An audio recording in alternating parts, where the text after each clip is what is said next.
Hey there, if you're just getting started with gardening, I've got some great news. Today you'll finally crack the code on all those garden terms that sound confusing at first. By the end of this quick session, you'll know exactly what gardeners are talking about. You'll avoid common mistakes, and you'll feel a lot more confident whether you're growing in the ground or in pots. If you're after clear, no-nonsense gardening advice, smash that like and subscribe so you don't miss out. Let's talk about why these terms matter. Understanding gardening language helps you learn faster, ask better questions, and make smarter calls about things like soil, water, and pests. You'll see these terms everywhere, on seed packets, plant tags, and online. Trust me, the more you know, the better your garden grows. First up, soil and fertility. Organic matter is just decomposed stuff, like compost and leaves, that makes your soil richer and healthier. Drainage tells you how quickly water moves through your soil. Good drainage is key, because soggy roots equal sad plants.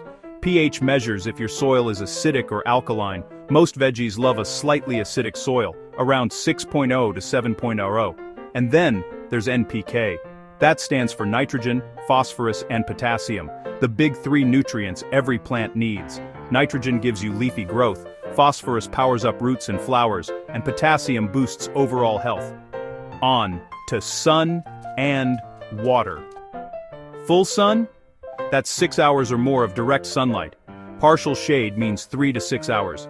Get this right, and your plants will actually thrive. Deep watering means soaking all the way down to the roots, not just the top inch. Mulch is a layer you put on top of the soil to lock in moisture, stop weeds, and keep temperatures steady. For plant growth, remember, annuals live for one season. Perennials come back year after year. Hardiness zones show how cold your winters get, so you know what survives. Companion planting is matching plants together for better growth or fewer pests. Pruning, that's just trimming off dead or excess parts so your plants grow stronger. Now, you've got the essential garden lingo down. Use these terms to read guides, pick plants, and garden with confidence. If you loved this, hit like and subscribe for more easy, practical tips. Let's keep growing together.